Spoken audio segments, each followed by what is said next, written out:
उपसेवकार नमोते योग समाधि। तो कल हमने प्रियांश भैया के माध्यम से नरक गति की प्राप्ति एवं उसके दुख के बारे में जाना। तो आज हम मनुष्य गति की प्राप्ति एवं उसके दुख के बारे में समझेंगे।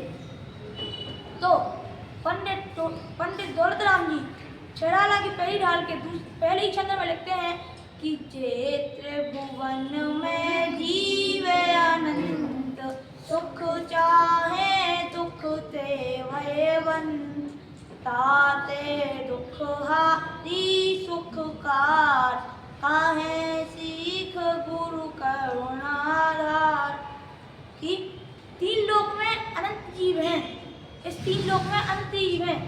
चित्त परमेष्टि को अगर छोड़ दें तो उसके नीचे उसके बाद निगोधिया देवगति, उसके नीचे निगोधिया और चारों गतियों में सिर्फ दुख ही दुख है। तो इस त्रिभुवन में जीव अनंत हैं जो सुख को चाहते हैं किंतु दुख से डरते हैं। जो प्राणी सुख को चाहते हैं और दुख से डरते हैं। इसलिए करुणावंत आचार्य देव हम जीवों पर करुणा करके दुखों का नाश कराने वाली तथा सुख को प्राप्त करने वाली शिक्षा या उपदेश देते हैं। तो अब हम अपने विषय की ओर चलते हैं जो है मनुष्य गति की प्राप्ति एवं उसके दुख। तो अब हम यह जानेंगे कि मनुष्य गति की प्राप्ति होती कैसे है। तो अल्प आरंभ अल्प परिग्रह परिणामों में सरलता के भाव से मनुष्य गति प्राप्त होती है। परिणामों में सरलता का भाव अर्थात हमने प्रासुक भैया के माध्यम से समझा था कि त्रेंच गति में जब गाय भैंस इत्यादि मरा करते हैं तो उनके भावों में कुटिलता आ जाती है कि मैं अगर सेठ बनूंगा तो सेठ को इतना मारूंगा जब तक मैं इसकी जान नहीं ले लेता। इसके कारण और नीची गति प्राप्त होती है। और मनुष्य गति कैसे प्राप्त होती है कि परिणामों में सरलता।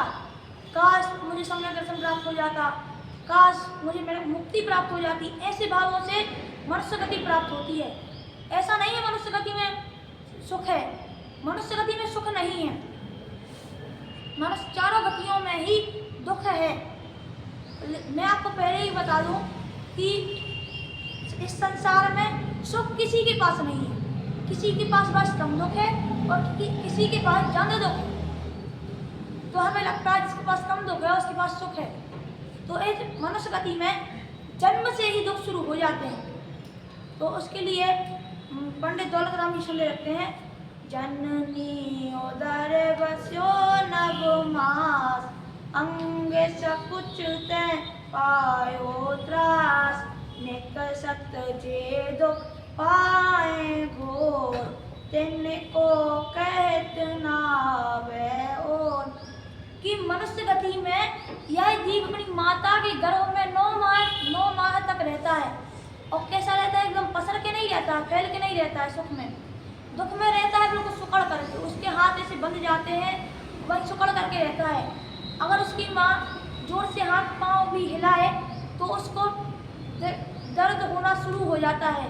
उसकी माँ अगर उल्टा सीधा कुछ भी खा ले तो उसको दर्द होना शुरू हो जाता है। ऐसा नहीं है सिर्फ उस बच्चे को ही दुख है, उसकी माता को भी दुख है। अगर वह बच्चा अंदर कोई प्रतिक्रिया करेगा तो उसकी माँ को दुख होगा। निश्चित जी दुख पाए घोर। इन घोर दुख हैं, ये बहुत दुख हैं, इतने दुख हैं कि इनका वर्णन नहीं किया जा सकता। जब यह बालक जन्म लेता है तो सिर्फ बालक को ही दुख नहीं होता। जब वह जन्म लेता है तो उसको इतना दुख होता है, बालक को, उसकी माँ को भी उतना ही समान दुख होता है। कि उसको क्या दुख रहता है, उसके पिता को भी होता है। उसके पिता को क्या दुख रहता है कि आपने देखा होगा कोई बच्चे माइंड से डिस्टर्ब रहा करते हैं तो उसके पिता सोचेंगे, यही तो कोई थोड़ी चाहेगा कि मेरा बच्चा माइंड से डिस्टर्ब हो।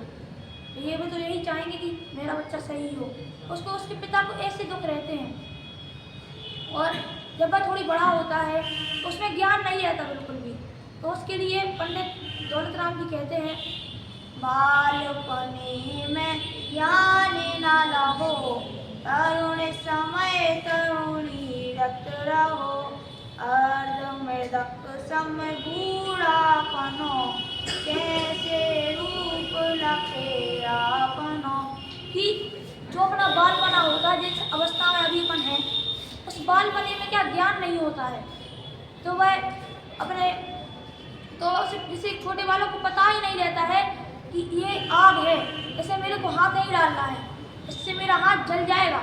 उसकी माँ उससे टोकती है कि बेटे इस ये जो दीपक रखा है इसे दूर रहना, नहीं जल जाओगे।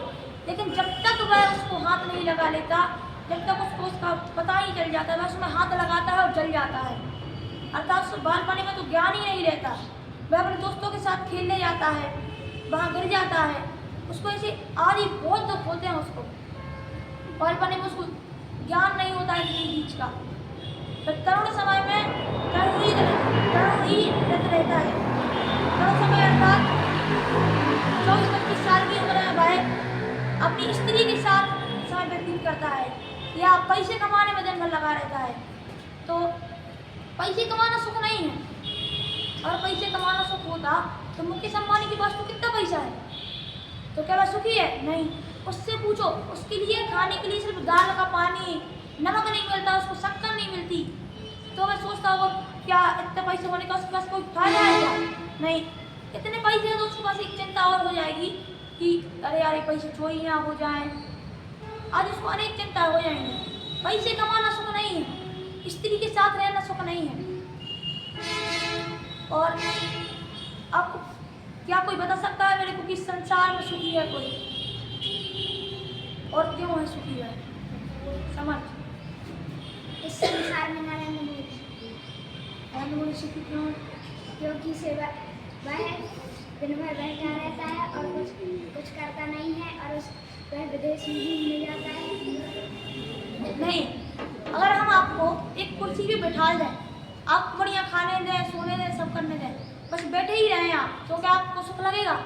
नहीं लगेगा। हम आपको विदेश जाते पहुंचाते रहे, आपने कहा नरेंद्र मोदी सुखी है, लेकिन नरेंद्र मोदी से पूछो, नरेंद्र मोदी के अगर पक्ष में लोग हैं तो उसके विपक्ष में भी कुछ लोग होंगे, वह उसे गाली दिया करेंगे। अगर भारत की जनसंख्या के हिसाब से 125 करोड़ जनसंख्या में अगर 100 करोड़ लोग नरेंद्र मोदी के पक्ष में हैं तो 25 करोड़ लोग उसको गालियां देंगे। इसलिए और उसके जीवन में तो अपन को उसके जीवन में दुख नहीं देख रहे हैं, लेकिन उसके जीवन में दुख है। मैंने आपको पहले ही बता दिया है कि इस संसार में सुख है ही नहीं। बस किसी के पास कम सुख है, किसी के पास कम दुख है और किसी के पास ज़्यादा दुख है। तो जिसके पास कम सुख है हम उसको सुखी मानने लगते हैं। तो अपना अर्धमृतक सम बूढ़ापना, अर्धमृतक आधे मरे शरीर के समान हमारा बूढ़ापन हो जाता है, जहाँ हम बिल्कुल कमजोर हो जाते हैं। हम जिसमें बिल्कुल कमजोर, उठ नहीं पाते हैं। आपने देखा होगा हमारे दादा दादी एक जगह पर लेटे रहते हैं, उन्हें वहीं खाना मिलता है, वहीं हिल भी नहीं पाते हैं। तो ऐसे बालपने में ज्ञान नहीं होता और तरुण समय में अपनी स्थिति के साथ लगा रहता है। अर्धमृतक सम बूढ़ापन, मतलब अर्धमृतक के समान उसका बूढ़ापन हो जाता है। तो ऐसे में वह आत्मा के चिंतन करेगा कब? तो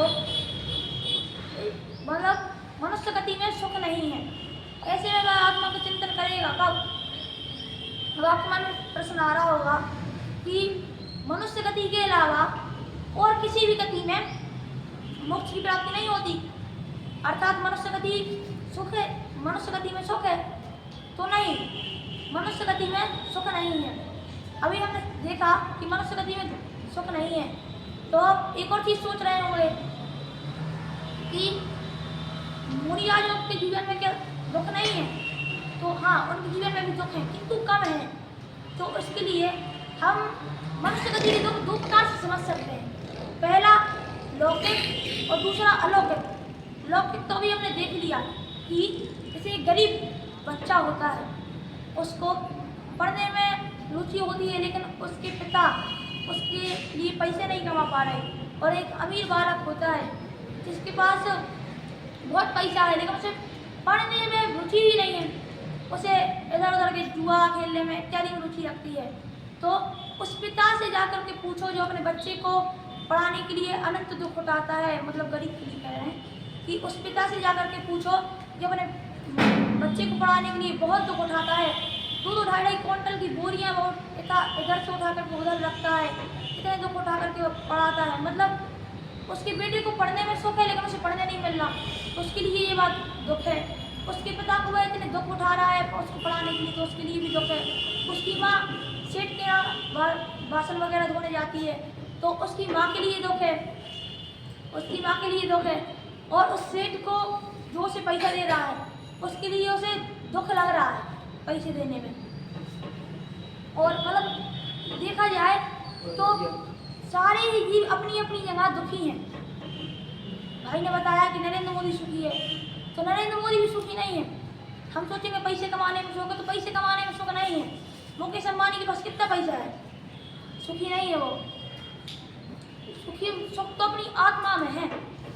तो हम अलौकिक रूप से देखें कि सुख मनुष्य गति में सुख है या नहीं। अलौकिक रूप से अर्थात सम्यक दृष्टि, सम्यक दृष्टि क्या सोचता है, उसे सम्यक दर्शन नहीं हो रहा, तो वह उसके कारण दुखी है। विकास सम्यक दर्शन हो जाए, निर्णय हो जाए। और ऐसे ही मुनिराज को बाहर से हमने देखा, मुनिराज को बाहर से तो कोई दुख दिखता नहीं, क्या पता उनके मन में कोई दुख हो। एक मुनिराज की आपने कहानी सुनी होगी, तो उन्हें अपनी कहानी स्त्री की याद आती थी, तो ये उनके लिए दुखी तो है। तो एक अपेक्षा से देखें तो मुनिराज सुखी है, और एक अपेक्षा से देखें तो वह दुखी है। स्यादवाद है, स्यादवाद की परिभाषा हमने देखी है कि कथनचित है भी और कथनचित नहीं भी है। प्रमाण 3 भी होते हैं, 9 भी होते हैं, लेकिन दोनों अपनी अपनी जगह सही हैं। ऐसे ही मुनिराज के पास दुख है और नहीं भी है। दोनों अपेक्षा से देखा जाए, दोनों अपेक्षा ही सही हैं। तो दोनों अपेक्षा से ही वह सही है। मैंने पहले ही बता दिया आपको, किसी के पास ज़्यादा दुख है और किसी के पास कम। तो हम सबसे ज़्यादा दुख कब होता है, जब हमारे कोई परिवारजन या कोई उन परिवारजनों का देह परिवर्तन हो जाता है, तो हम बहुत दुखी होते हैं। क्यों कि अरे हमारे वो थे, हमारे रिश्तेदार चले गए, नानी चली गई या कोई अन्य चले गए, तो हम बहुत दुखी होते हैं। अरे जब अपना शरीर ही नहीं है, तो अपना शरीर जब हमारी मृत्यु होगी तो हमारा शरीर जला दिया जाएगा, तो क्या बचेगा, राख। बचेगा कौन, हमारी आत्मा। अर्थात जब अपना शरीर ही नहीं है तो हम दूसरों के शरीर को अपना क्यों मान रहे हैं, दूसरों के शरीर को अपना मानने में हम दुखी हो रहे हैं। इतने बड़े हम संसार में ही देखें तो 125 करोड़ जनसंख्या, उसमें से भी 125 करोड़ में से भी कम से कम 100 करोड़ से ज़्यादा अन्य जातियाँ, उसमें से भी कुछ जैन हैं, तो वह कुछ तो श्वेतांबर हैं, कुछ दिगंबर हैं, ऐसे मत बट गए। तो हमें इतने पर्यायों में बड़े सौभाग्य से हमें जिंदगी में प्राप्त हुआ है। अगर हम इसमें भी और हमें मुक्ति का मार्ग मिल चुका है, तो अगर हम सुखी ही नहीं हो तो ये बहुत लज्जा की बात है। अभिधान, ये बहुत हमें लज्जा की बात है। तो अब हम कहेंगे मनुष्य गति में सुख है। अगर मनुष्य गति में सुख होता तो तीर्थंकर क्यों इस मनुष्य पर्याय का त्याग करते। तीर्थंकर ने क्यों किया, क्योंकि उन्हें पता ही था कि इस मनुष्य गति में चारों गतियों में सुख है ही नहीं। तो जब हम दूसरों के देह के लिए रोते हैं, अगर हम उसी जगह अपनी आत्मा के कल्याण पर ध्यान देंगे तो हमारा आत्मकल्याण निश्चित ही होगा। तो इसी प्रकार हम भी चारों गतियों के दुख को समझो, अपनी आत्मा का कल्याण करें।